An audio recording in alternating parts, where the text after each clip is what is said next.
Hello viewers, this is SaharaTV live from New York City. My name is Omoyele Shore. As promised, we will continue discussing 13 years of democracy in Nigeria and 1 year in power after President Goodluck Jonathan came to office. We have today, as promised, General Muhammadu Buhari, who has been running for election, actually, I think in the last three presidential electoral cycles, and who we'll be talking to take us through what he thinks of the situation of democracy in Nigeria. You're welcome, General Buhari, to SaharaTV in New York. Thank you. So, you declared a few days ago that you might be running again. That will be the fourth time, if I recall, that you're likely to be running for office. What made you change your mind after that last time in 2011, where you said, if I lose this time, that's it, and I'm not even going to court? Eventually, according to what you said and told the media, then you went back to court because your party members wanted to challenge the elections. Well, I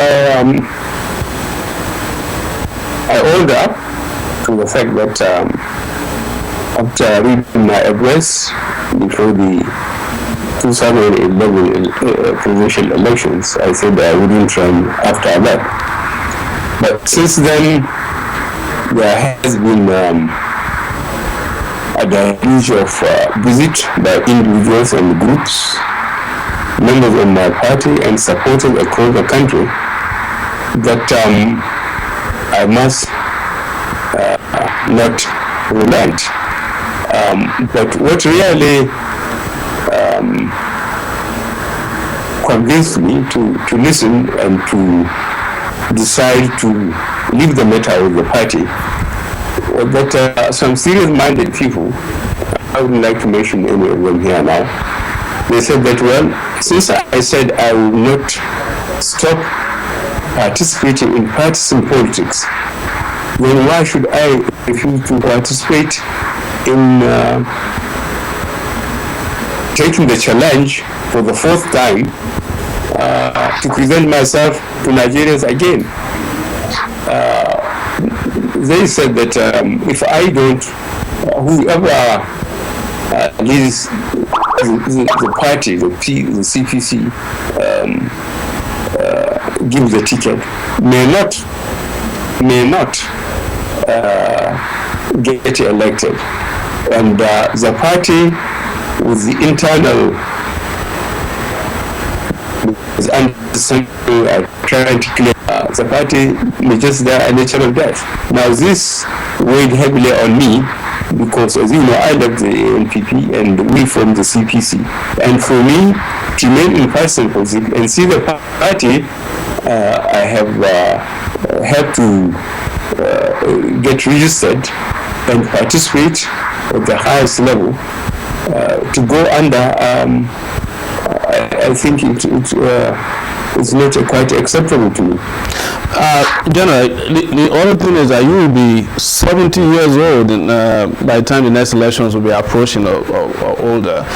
Over these years, and this I challenge you as an adult who has seen power, who's been through Nigeria since almost 1960 when Nigeria was created. Have you been able to find any younger person that you can trust all these years? That you had grown to the point that you can say, well, these are the kind of guys we want to hand the baton to, and you have to go back and run again for office. What do you think about this? When are the older generation of people going to train people that they can hand over power to? Is this a sign that you have lost, or there's never been confidence in the younger generation of people?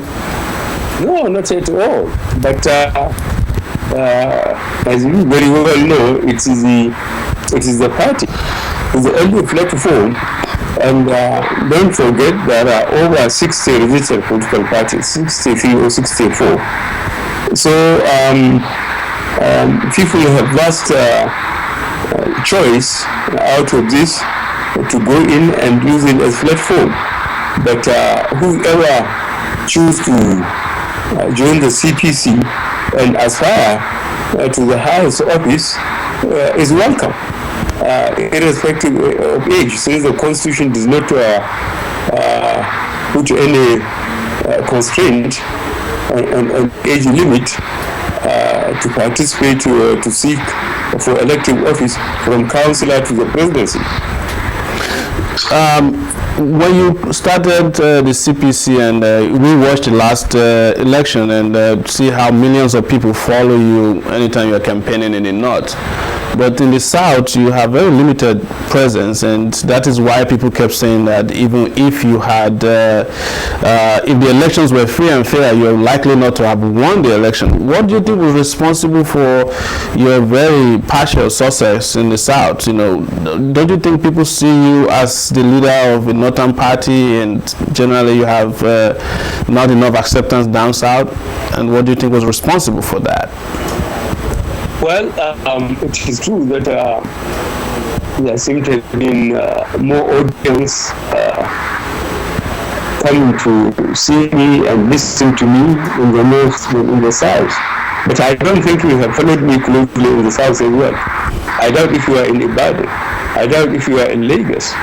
I doubt if you are in Imo State, where we have to, in fact, hold our lectures in a seminary because some of the state administrations wouldn't allow us to have venues in spite of early requests and so on. So I think the idea that I was not in the south, nobody will listen to me from the south. The question of crowd is relative. I agree, and I have mentioned it now. But I can say that of all the presidential candidates, I'm the one who covered the country the last 3 times more than any individual presidential candidate. And I believe this is a record that people know about it. So it's relative. Certainly more people seem to have attended my lectures and so on in the south. But I was not elected by the south. So, General, you believe that the election in 2007 was rigged against your person. In fact, all the elections that you have participated in, you have gone to court to challenge them, and we followed, since we started Sahara Reporter, we followed 2 of them in which we saw the judiciary and the role they play. You know, but this last election is being adjudged even by the international community, according to them, to be free and fair. But you don't think it was free and fair, and you've challenged it. Can you break it down to Nigerians, areas where and how you thought this election was rigged against you, the 2011 April elections? Well, I mentioned it, and I've spoken with the international observer team. In some of the geopolitical zones, especially the south-south and the southeast, and a lot of Nigerian papers publish it, that in some of the local governments and polling units, people were not allowed to participate in the elections. And I'm sure you can recall that INEC said they have registered 73.5 million Nigerians, from polling unit to wards to local government to the states. That was why when we challenged the election in 25 states that they were not conducted according to law, when Justice Salami then was heading the tribunal, we went and we got forensic specialists. We demanded data to check that those who were registered, the 73.5 million people, we say we want access to data so that we can show those who registered were those that voted. Under Justice Salami, he said we are right and it's legal, we should get it. But then reasons were developed and Salami was removed and another judge was put there who reverses the decision taken by the same court. and said it against national security. How can on a single item Nigeria spend about 100 billion naira, and then legally when we ask for the data to convince the court and Nigerians that the election were not free and fair, we are denied the offense against security? Whose security? General, let's go to looking at Nigeria in the last 13 years or so, since 1999, when democracy came back, and you've been an active participant in the democratic process. How would you assess Nigeria? Do you think Nigeria has moved forward in any way or gone backward, or it's just static? How do you assess Nigeria in the last 13, our democracy in the last 13 years? Well, my participation started from 2002, but I have made several statements elsewhere that what we earned as a nation from 1999 to now is much more than what we earned as foreign exchange. In fact, since at any particular time, is more than what we earned at any particular time, in fact, from 1914 to when. These figures, you can cross-check with the central bank and the records. And what happened even from 1999 to now? We used to have Nigerian Airways. We used to have Nigerian Shipping Line. We used to have Nigerian Airways, Shipping Line, Nigerian Railways. And the roads were not too bad. The water transportation, the road transportation, where are they now? When you compare with the money we get, how was it that Nigerian successive governments were able, when they inherited this infrastructure, they couldn't maintain it, they destroyed it, and they couldn't build it anymore? We used to have 4 refineries. We used to refine more than 400,000 barrels a day. We used to export 100,000 barrels a day of refined products after satisfying home market. We ended up as net importers, and nobody can account, how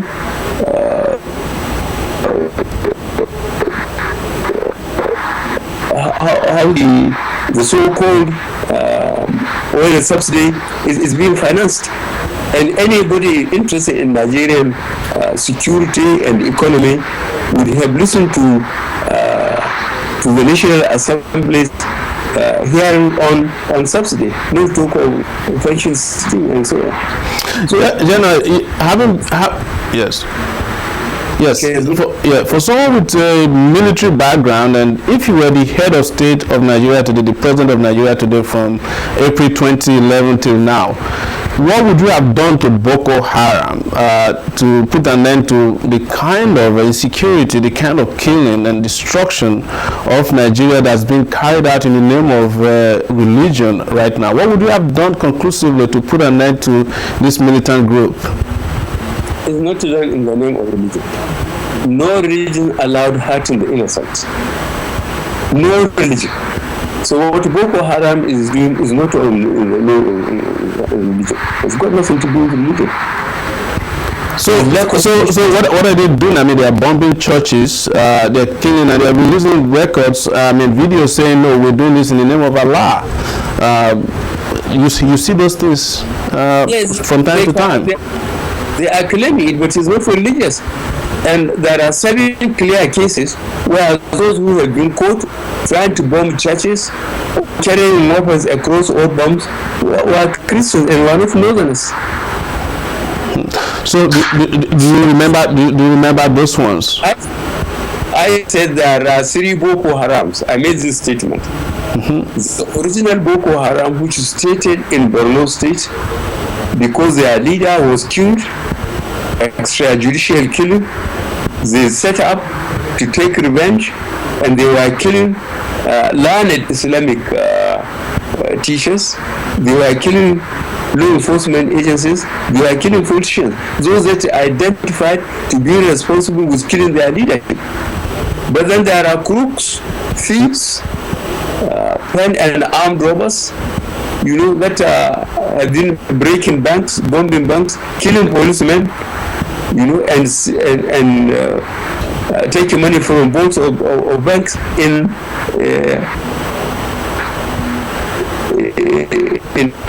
citing of the. Now the question of assassinations, abductions, looking for money is then more in the south now than in the north, in spite of Boko Haram. So, but what would you do with these three categories of Boko Haram that you mentioned? How would you have dealt with them as the president of Nigeria, regardless of whether they're killing in revenge or breaking banks and being sponsored by politicians? One thing is clear: they are breaching the security of the country. They're committing crime. What would you have done conclusively, differently from what the current regime is doing? The program of social justice. If we want to survive as a nation, a viable one, we have to do something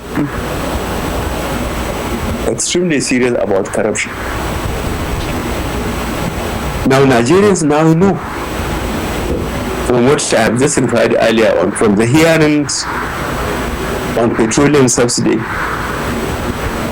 and the pension scam, how, in which country, where people are dying in queue to receive their legitimate benefits after serving the country for 15 to 35 years, we are dying in queue while a syndicate formed and was stealing that money. And literally nothing is happening. And look at the petroleum industry scam. All the institutions that are supposed to account for it, none of them could do it. None of them could. They couldn't arrive at the same figure. And in any department, in any ministry in this country, you cannot fault the financial and the administrative instruction, the auditing and so on. All this paperwork is just pushed aside and people are just doing whatever they like. So unless we go back to social justice, the survival of this country and a sustained development is going to be extremely in doubt. So how do we get back there? Is going back to social justice, voting for Buhari to be president? And if we do, what will Buhari do to start addressing the social injustice in our society right away, as you have noted them? For example, how would you deal with the petroleum scam? How would you deal with Boko Haram? How would you deal with the pension scam? Would you have the courage, for example, to put people in jail who, for example, would have sponsored your election? Let's assume that they sponsored you to come to power. Do you have that courage to throw them in jail? Why not? I did it under a different system before. Okay. And it's possible. The important, I said, you go to any ministry and you find out that there are financial and administrative instruction, there are question of audit, and in any case, you have central bank, the Ministry of Finance, you have Auditor General's office, you have Accountant General's office, and then in its parastatals, they have corresponding accounting system, and they are using consultants, to go through their books and so on. In fact, that's how the question of the corruption in NNPC and the press service is coming out, because some of the accounting firms that have the responsibility of giving accounts have shown the disparity in what gets into the government treasury and gets into other people's pockets. So what is the government waiting for? General, let's go back to your party.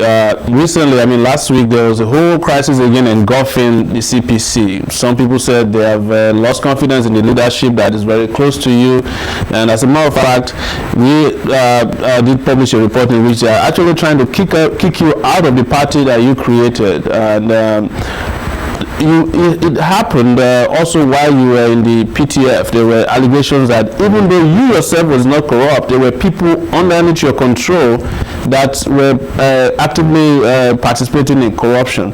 Is there something has to do with your aloofness that people you trust sometimes to handle some of your transactions, like in your party and PTF, are not as clean or kosher as people say you are? Because I think they call you say gaskia, which means the man who speaks the truth.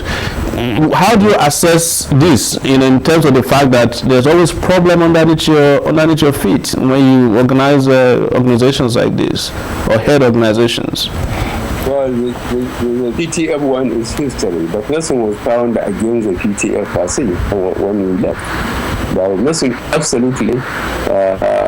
Even the people, it ended up with the people who were brought other to investigate what we did in PTF. They are those that ended up in jail, some of them at least, because in trying to pay for jobs done, there are various the companies, they were demanding money, and some of them were caught red-handed.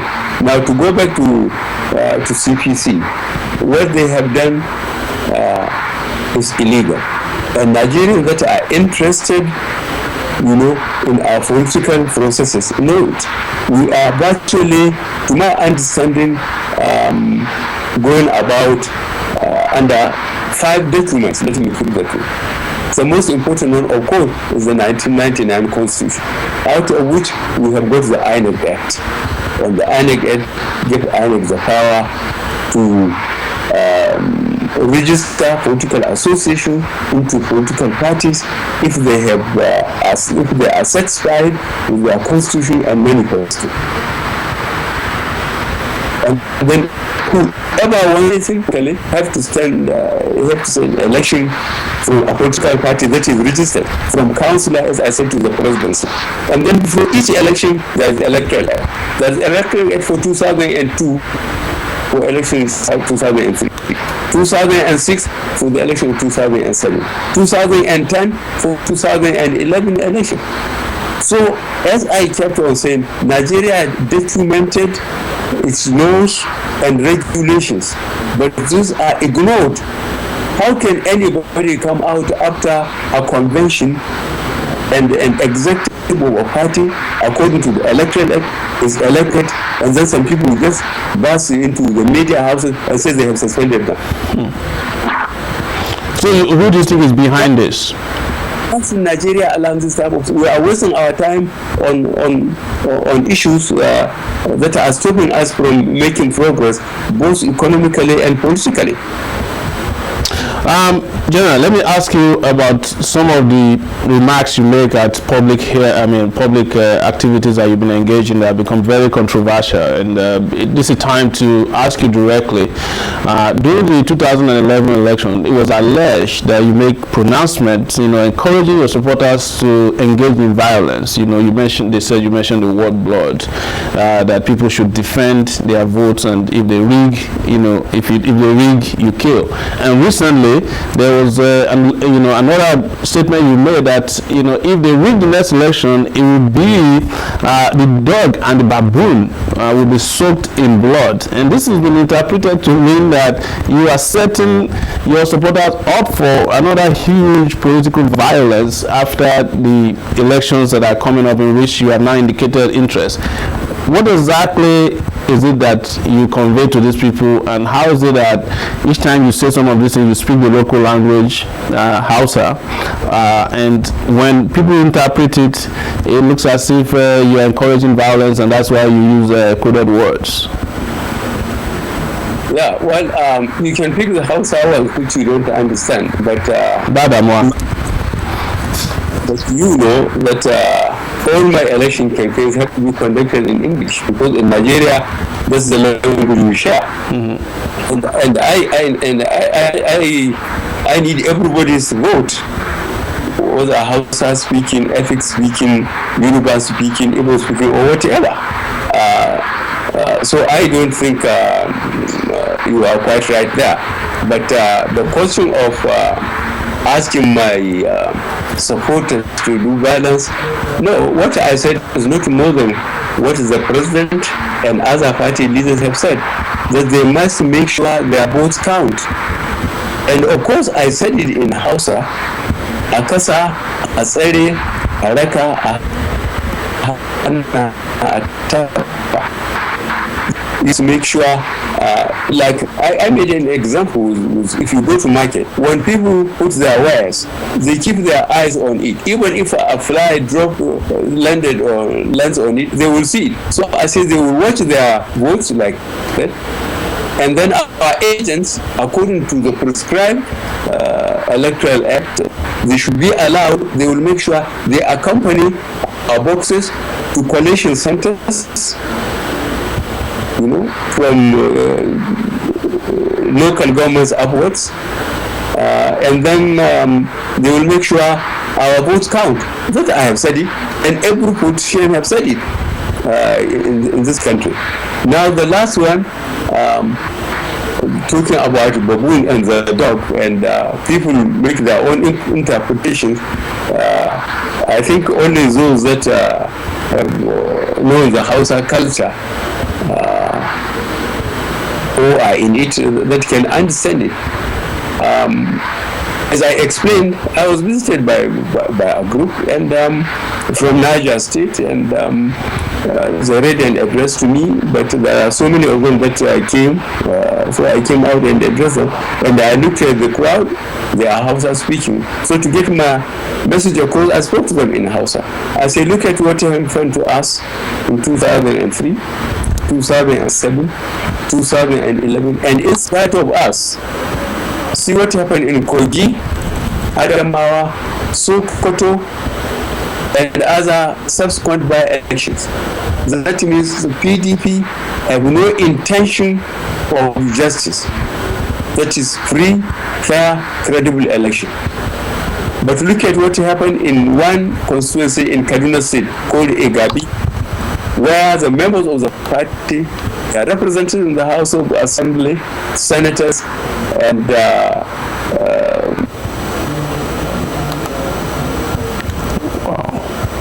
lost him. Wow. I think we lost General Buhari, and we'll try to get him back. We've been speaking with General Muhammadu Buhari and talking about a lot of things going on in Nigeria. We try to get him back, and we have the Minister of Information, who is at Samarafat, also on standby to talk to Sahara reporters.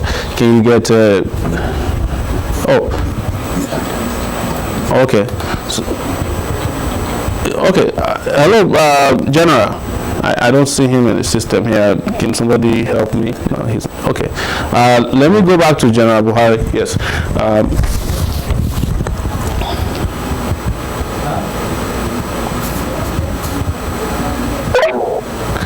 Hello. Hello. Yes, hello. Yes, that's General Buhari's person. Hello, General. Sorry, we're back to. We lost you for a second there because, as you can imagine, a lot of interest in what you're saying. People are calling in left and right from all over the world. Thank you for your patience. I just wanted to go, because before we lost you, I want you to go back to. Let's talk about the Goodluck Jonathan regime. Is 1 year old now in power. What's your assessment of Goodluck Jonathan, his regime?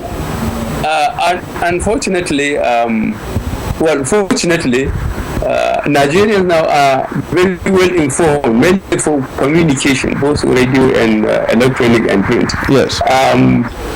The insecurity in the country is intolerable. All this question about unemployment,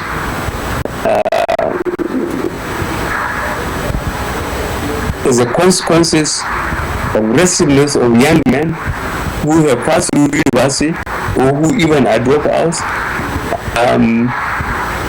There is no way this country can be secure without getting employment for the youth, whether they have been to school or not. It's a government responsibility. And the question is the assassinations, the abductions, and what I call Boko Haram or frustrated militants or whoever is getting our money. Nobody is going to bring his money into this country and invest. People who need oil may invest offshore, which will be much easier to defend and so on.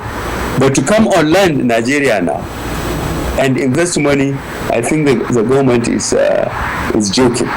And unless the security is improved, we are going to get overwhelmed by unemployed youth, and God knows what will happen.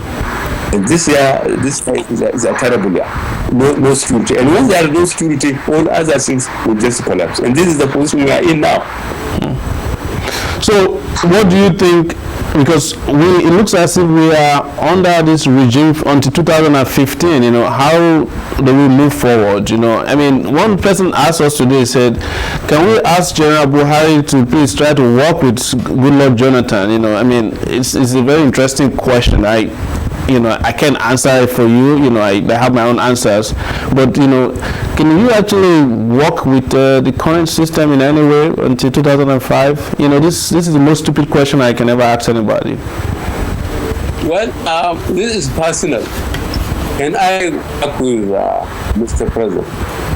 Well, let me see how those in the petroleum and pension scheme have been dealt with.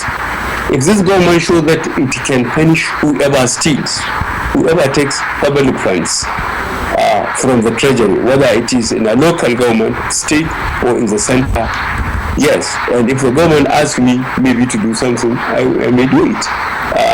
But on that note, General, if we ask you to punish the guys who stole the money, would you be happy to be the chairman of, like a committee or a body of government that can actually punish this guy? Would you be happy to that? Because you're known to be, a guy who doesn't love indiscipline. You were popular because you set up a war against indiscipline. Would you do that? Would you help the government to punish the thieves? We have a system.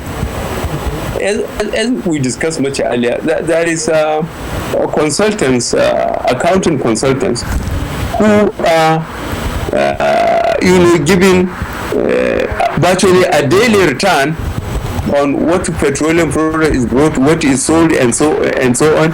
And those documents are available, and the courts are there. So there's no question of any committee. Just use the documentary evidence and prosecute them and jail them or shoot them. Whatever the law says. That's interesting. So 2015, you were throwing in your heart into the ring, and you were going to be against Goodluck Jonathan. And one thing I will notice and documented was that it was the most contentious election preparation that I've ever seen. It was a lot of fighting words. How is it going to be this time around? What should Nigerians expect? Is it going to be about issues? I don't think in the history of Nigeria any election has ever divided the country more than the war in terms of, North versus South, Christian versus Muslims, and all kinds of cleavages were created around that election. What do you think was responsible for that, and how do we get past that and talk about issues in the next elections? Well, we have already discussed it, if you don't mind. It's a question of insecurity. Insecurity leading to unemployment. Factories are closed, infrastructure has collapsed, social services have collapsed, no education, no healthcare, and the money we are getting cannot be traced other than to the accounts of organized syndicates that are stealing the country through and through. This is the problem. Nigerians know it. They are living in it. So the problem for the next election is very clear. It revolves around security. Without security, nothing happens. People will not come and open their factories. People will not be employed. How do they earn a living? How do they eat? Well, General Buhari, we just have to thank you for taking our time to talk to us today. And since you are going to be politically around, you trust that you hear from us a lot. We'll be following you again and following your pronouncements and your campaigns, and following your party. We would love to ask you more questions, but we have to do it at another time when we get to. Thank you so much for coming, and we wish you the best as you go for the fourth time. If finally you decide to do so, let me ask you the last question. If within your party it's decided that maybe you are too old and you're not going to be fitting the party as a candidate, would you accept and support the candidate chosen if there is internal democracy within the party that another candidate should go on your behalf? Like if they choose me as your party candidate to run for election, would you support me? I am a very law-abiding person. I have told you we came from the Constitution to INEC Act to Electoral Acts and so on. Whatever my party does as a platform, I assure you I will be pleased about it. Thank you very much. Thank you so much, General. Hey, viewers, it's been General Muhammadu Buhari of the Congress for Progressive Change on Sahara TV.